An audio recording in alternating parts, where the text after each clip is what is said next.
Hello, everyone. This is Adam Meister, the Bitcoin Meister, the Disrupt Meister. Welcome to the One Bitcoin Show. Today is June the 10th, 2020. Strong hand, long-term thinking. Bitcoin is the next Bitcoin. Unconfiscatable. One Bitcoin equals one Bitcoin. Compete. Don't complain. You've got conviction. I've got conviction. I'm offended by selling. We're one day closer to an all-time high. Hello, my elite friends. How is everyone doing this evening? If you've got questions, I've got answers. If you're watching this live, at least, or you can leave them in the comment section. I'll answer them in the next few shows. But in the chat, get my attention somehow, and I'll answer the question. I want to say Friday, Tizen, Has McCook, and a new guy will be on This Week in Bitcoin at 10 a.m. 10 a.m. East Coast time, Baltimore time, New York time. I also want to say to all my elite friends out there, seriously, thanks a lot. I said on yesterday's show that today on Twitter, we would be reaching out to YouTube about my real channel, the Bitcoin Meister channel, which YouTube took down. Their algorithm took down on April the 1st, and they haven't gotten back to me yet. Well, hundreds of you retweeted my tweet, liked my tweet. It was great. That tweet is linked to below. You can read it. Please retweet it. It helps. YouTube got back to me within the hour after I first tweeted it out there, but still we need to put the pressure on them. They gave me 2 generic replies, pretty generic, that they would get back to me, but at least a real person got in touch with me. So thank you, everyone. Overwhelming support. What a positive, great vibe. It's so great to be reminded that everyone loved those archives, and that stuff is irreplaceable. And I should have saved it all instead of only saving teeny bits of it. So that was a big mistake on my part.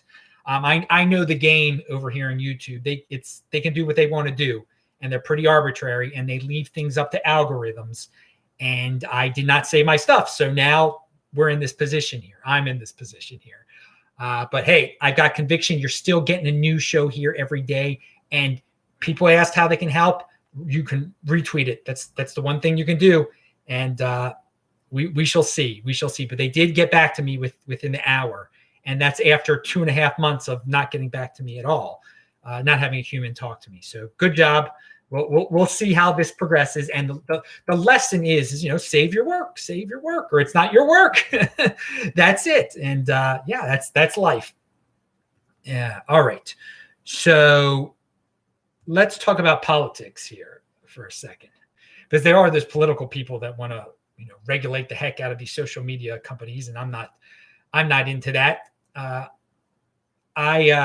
There's a guy out there running in New York for Congress. His name is Jonathan Herzog, and I've seen his name a few times now, and he calls himself the crypto candidate or something like that. Yang Gang candidate for Congress gains notice of Ethereum founder, co-founder and creator Vitalik Buterin and Radical Markets author Glenn Wheel, and they joined the New York congressional hopeful to talk about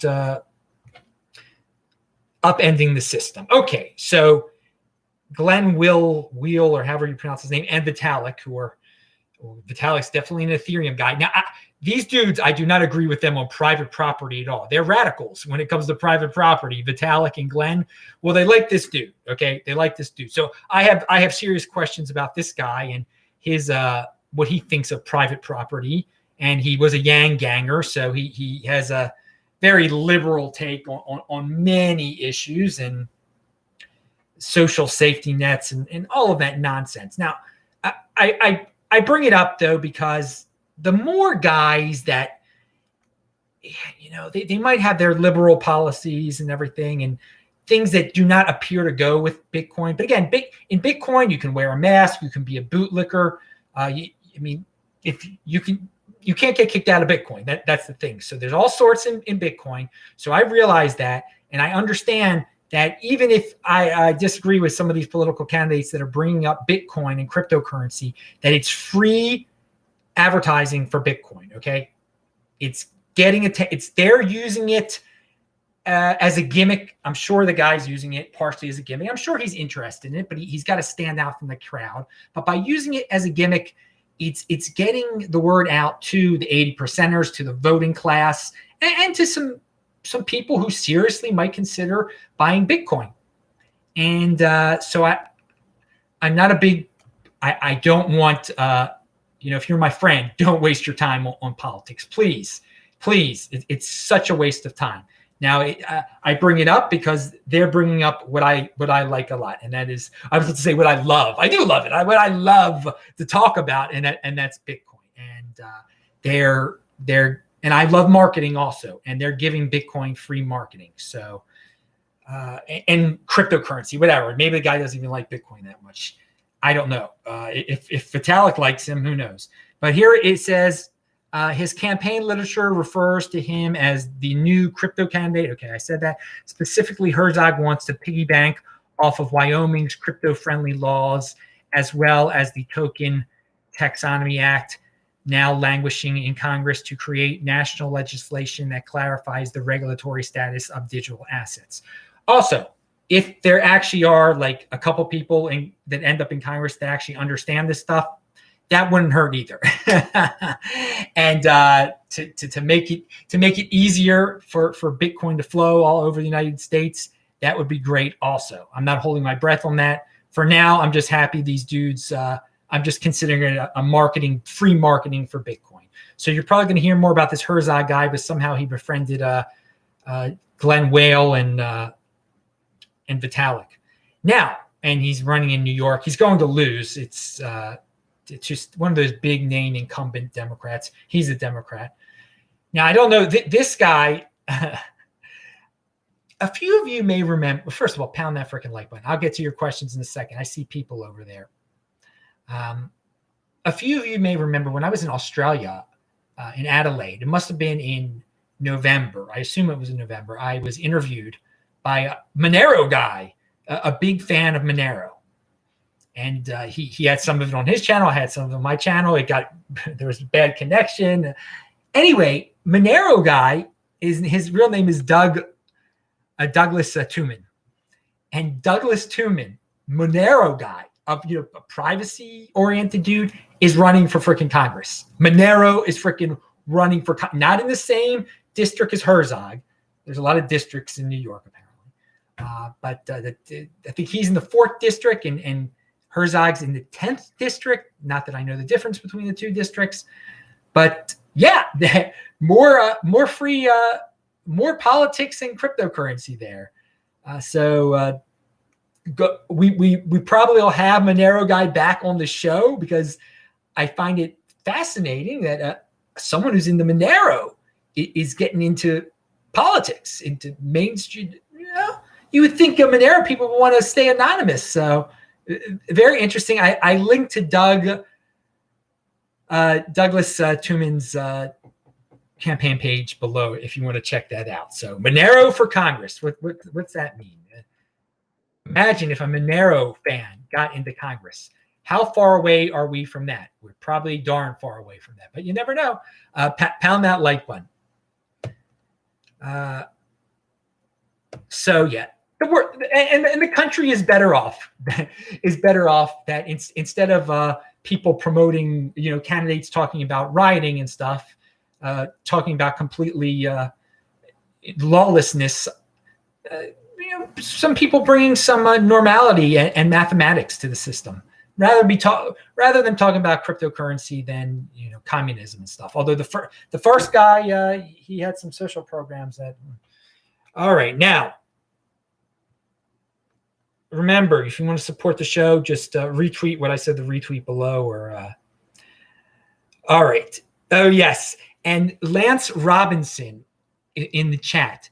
He brings a very interesting point. He says, I love how they tried to tell you to delete your tweet. Now, what's he talking about there? You're probably wondering. Well, one of the reply after hundreds of people retweeted my tweet and upvoted it and left comments. YouTube had one generic reply like, have you checked your spam? I'm like, I check my spam folder every day. And then they had another reply that said, we're going to get back to you. We're looking into this. And you should erase your original tweet because you listed your real name. I was like, are these guys crazy? I mean, I'm contacting them through Twitter where it lists my real name is Adam Meister. I mean, who doesn't know that? It's ridiculous. It made me worry. It still makes me worry a little bit. Like they were counting on me to erase the tweet so they wouldn't have to deal with it again. I think that's probably what they wanted, was just to me to erase the tweet and then they could forget about the whole thing. But like they said I was like sacrificing my privacy because I listed my real name in the explanation of what had happened to me. It's insane. I mean, the Twitter account is it's right there. The way I'm contacting them is publicly through Adam Meister. So yeah, I also love how they tried to tell me to delete my tweet. That it just made, and you know what? Another thing that wouldn't shock me, maybe they just got a smart algorithm that's replying to the tweets. And it just randomly says that. Maybe it wasn't a real person. Because it seems awfully insane that they put that out there, unless they are that evil that they want me to erase it so they can just ignore it. You make up your own mind on that one. All right, pound it, dudes. And yeah, that's Satoshi. Oh, that's fake. That's the guy that's actually named Dorian Nakamoto. Can you guys even see this thing? It's kind of dark in here. But yeah, this is one of the shirts I haven't worn for a while. You're getting it. Different shirts. Yeah, wardrobe is changing. It was great to refresh my wardrobe. All right, yeah. So tweet this out here. Spread the word. Techbalt, TECHBALT. All right, good comment there. Great comment there. Stephen Livera, linked to below. Excuse me. He's linked to below, and he interviewed the Black Lives Matter Bitcoin dude that I mentioned yesterday. And also, I linked to the Black Lives Matter Bitcoin dude.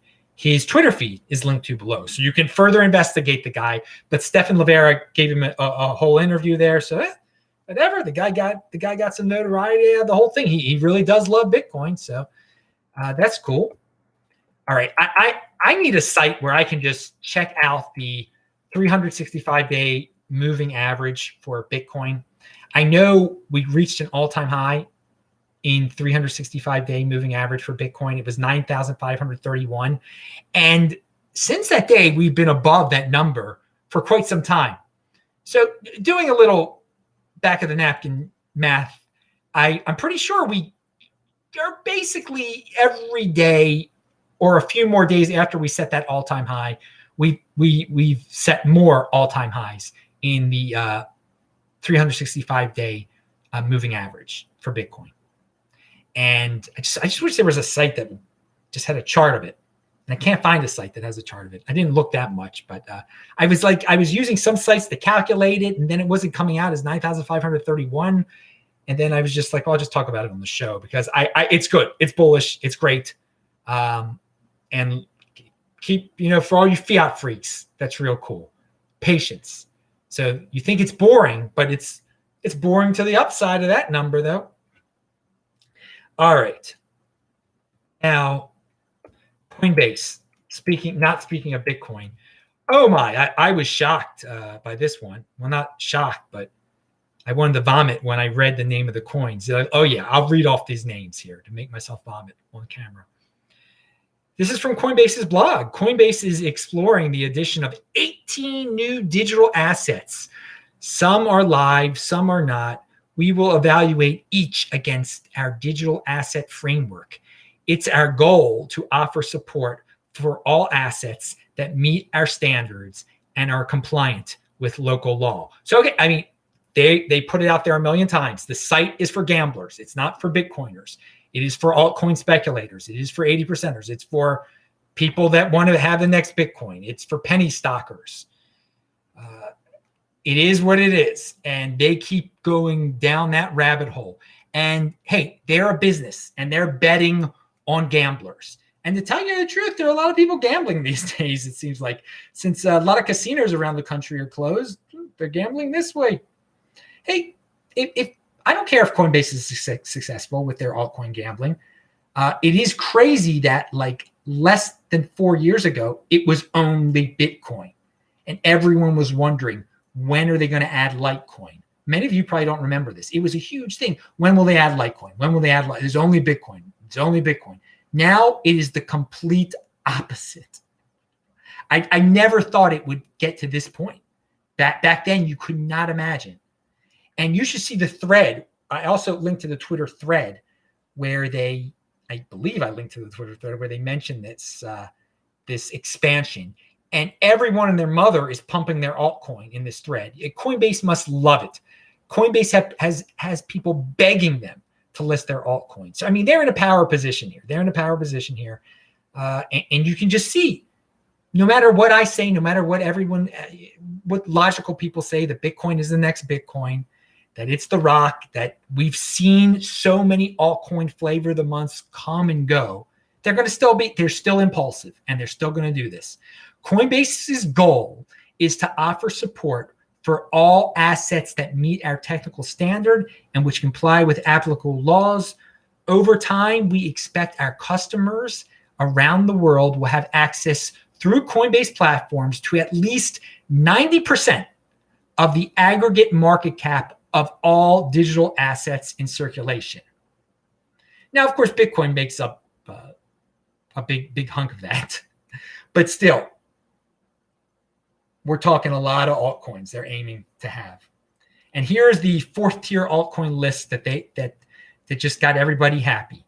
These new assets include, in alphabetical order, because they don't want to give anyone favorites. Aave, never heard of it. Aragon, never heard of it.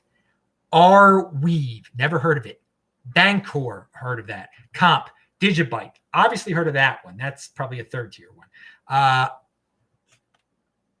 Horizon, Livepeer, Nucifer, Numerate, Keep Network, Original Protocol. That's a name of something. Original Protocol. Render Network, Siacoin, Scale Network, Synthetics, and VeChain. Now, of course, VeChain I heard of because they used to spam my comment section.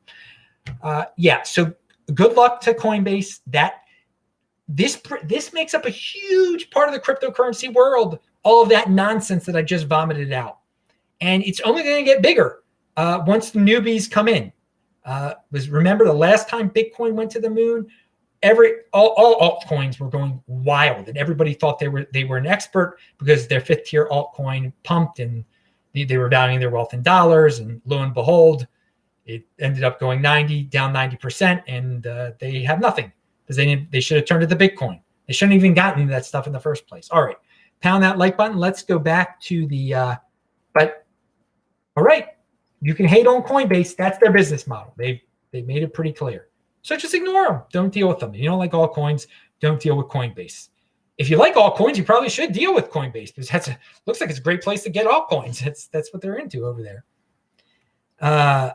Adam has 2020 in his hindsight. Yeah, basically, man, I'm living in 2024 right now, baby. I live in the present. I enjoy the present. But in terms of my financial life, I don't care what it's worth in 2020 in Bitcoin. No. This was all planned long ago by me, long ago, to think long term, to know what Bitcoin would be in the future, the real future, not just the 2020 future, although that seemed pretty futuristic at one point. Yeah, man, I'm set up pretty darn well, dude. So I don't really financially, 2020 doesn't, we have all these bumps and bruises and everything. Doesn't affect me. All right. Now let's see. We got other people. Oh, Barry, someone said. Pound that like button, someone said. Okay. Oh, God, yeah. I still can't believe how they asked me to delete my tweet. That was very strange. It's linked to below if you want to check out the whole darn thread. And I know some of you obviously retweeted it, so thank you, that are watching right now, because the person who brought that up clearly helped out because he read it. Now, let's talk about Cointelegraph. I talked about something a few weeks ago. Some of you may remember that on YouTube, I stumbled upon a video that was clearly a tape of Jack Dorsey, and they made it look like if you sent Bitcoin in during this live telecast, that Jack Dorsey would send you more Bitcoin back. And I said, that is so fake. And 24 hours later, YouTube had removed the channel. But Cointelegraph has an article about a fake SpaceX YouTube channel that does the same exact thing. It has like Elon Musk talking about SpaceX, and it says, you send us Bitcoin, we'll send you Bitcoin. And it is $150,000 worth of Bitcoin people sent in. Totally lost. They should have watched my video from a few weeks ago talking about the same thing going on. Never send in your precious Bitcoin to some dude that you don't know that says he's going to double it or give you more back. That includes cloud mining. Come on, man. I mean, I've been preaching that since 2015, dudes. But that's the space. This is where the big boys play. Unfortunately, most people learn the hard way. If it's too good to be true in this space, it is a scam, most likely. And that is the very definition of scam, dudes. For all the people that like to call everything a scam, that's a scam. You're told to send in Bitcoin to get more Bitcoin back, and they totally steal your Bitcoin. That's a scam. When people start calling everything and their brother a scam, it loses all meaning, and then more people fall for the real scams because everything's a scam. All right, now the people at Phoenix Wallet, a Lightning Network type of wallet, they tweeted out a review that someone left. Now, I'm going to believe them. And it was a screenshot, and that they didn't post this review. This review is very positive in terms of getting Bitcoin closer to that Netscape moment where it's easier to use. Now, this is just a very small sector of Bitcoin, Lightning Network, but this is what I like to hear. I want this kind of statement to be scaled up for all of Bitcoin. I don't know anything about the Lightning protocol, but thanks to this wallet, I've been doing instant Lightning payments like a pro. I never thought payments could be instant and so cheap. All right, someone out there tell me, is Phoenix Wallet that darn easy? But that sounds good. That sounds good to me. And scale it up for all of Bitcoin. Make Bitcoin, every aspect of Bitcoin, as easy as that dude made his Lightning Network wallet seem to be. All right. And we've so many people stepping down and quitting their jobs. I mean, this is like the new trend. Every day it's growing. They said something 10 years ago. Now they got to step down from their job. Some mob demanded them to step down from everyone's quitting their job. Everyone's leaving. Everyone just gives in to social pressure. It is unbelievable. Bitcoin overlay, no such thing as that. They can't take that Bitcoin from you, baby. They can't. You make a stand with your Bitcoin. You stand by your Bitcoin stands by you. They can't make you resign, retire, hide. They can't cancel you. No kneeling to them in the Bitcoin overlay. Just a reminder. Oh, I should have talked about this a little bit earlier in the show, but I really find this, I did not know with Ethereum that their magic number is 32 Ether, okay? I'm going to call it their magic number. And if this ETH 2.0 thing really happens, there might be a big rush, a FOMO for people to get 32 Ethereum. And that would boost the price up quite a lot. How does staking work on Ethereum 2.0? Just as with most other platforms, lock and load and wait. Staking on Ethereum 2.0 will be fairly straightforward. There will be a minimum threshold of 32 Ethereum required, or Ether, whatever you want to say, required to participate in staking. And validators will need to be running a validator node. This doesn't need to be a specialist to be specialist machinery and could be done on a consumer grade computer or laptop. However, validators will be expected to be online consistently or face minor penalties. The rate of return for staking Ethereum is expected to be around 4 to 10%. Now, I've been hearing about this Ethereum 2.0 thing for quite some time, okay? It's a big buzzword. It's getting people to buy Ethereum. But I didn't know that, okay, you get 32 Ethereum, you can set up one of these validators and start staking. And you can do it pretty easily. You don't need complicated. So if I didn't know about the 32, now again, I'm a Bitcoin guy and everything. I don't really dig deep into Ethereum, but I read a lot of stuff. I didn't know about the 32 number at all. And there's some guys saying, whatever, there won't be that many people that participate in it. So there won't be all of a sudden at the last minute, all these people trying to get up to 32 Ethereum. I think there might be a little bit of FOMO when it becomes apparent that Ethereum 2.0 is, X days away and that the staking is really going to start. And that to be a validator, all you're going to need is 32 of them. Some people might already have 20 of them and might get so it'll probably spike because of the 2.0 hype, but also because people are buying up a bunch of it because they want to become these validators and get a 4 to 10% return in terms of Ethereum. Again, don't value your wealth in Ethereum, but a lot of people are So my point is that this is going to generate a lot of hype in the cryptocurrency space. I have no problem with that at all. I'm not going to participate in it, but I think it'll bring more people into the space because Bitcoin is not proof of work. So there'll be all these technical or semi-technical and finance dudes that are saying, "Oh, look, this proof of work is excuse me, proof of stake." I just got all confused there for a second. That this proof of stake, Ethereum is currently proof of work, like Bitcoin is proof of work, but that there's going to be this major proof of stake competitor to Bitcoin's proof of work, and we got to get in now. This is the end. This is the next Bitcoin. This is our dream come true, and so have a strong hand, dudes. I've seen Ethereum pump before.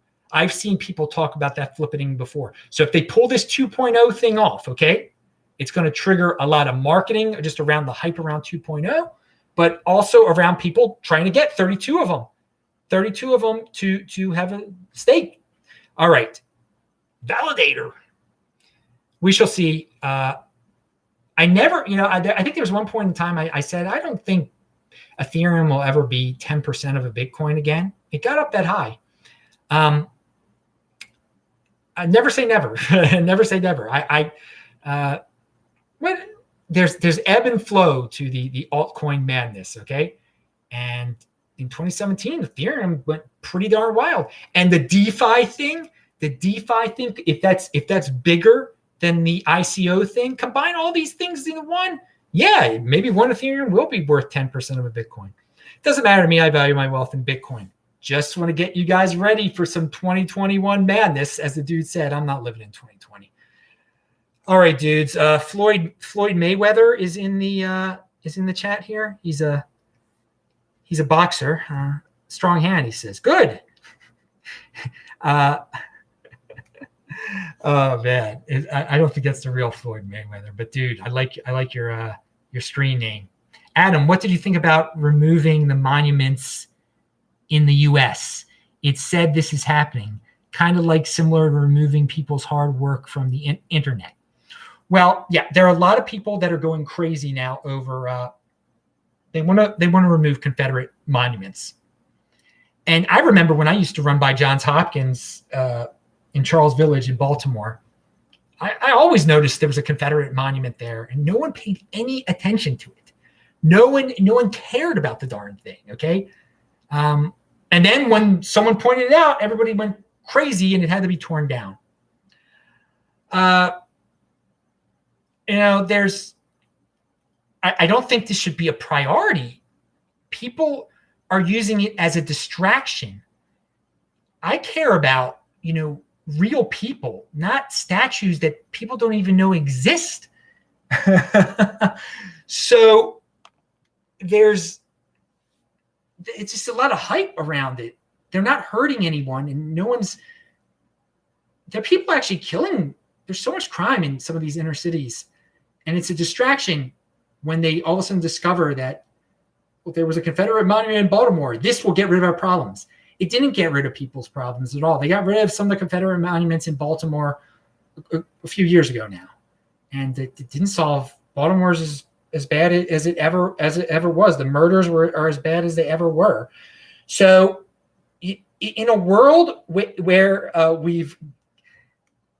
it's so much safer and where there's not crime and where there's not corruption, then I think people should worry about monuments. Okay, then you can worry about monuments, but it shouldn't be a priority at all. I think it's a distraction. I think it's a political tool to get people emotional just to vote for a certain politicians, and it really doesn't solve.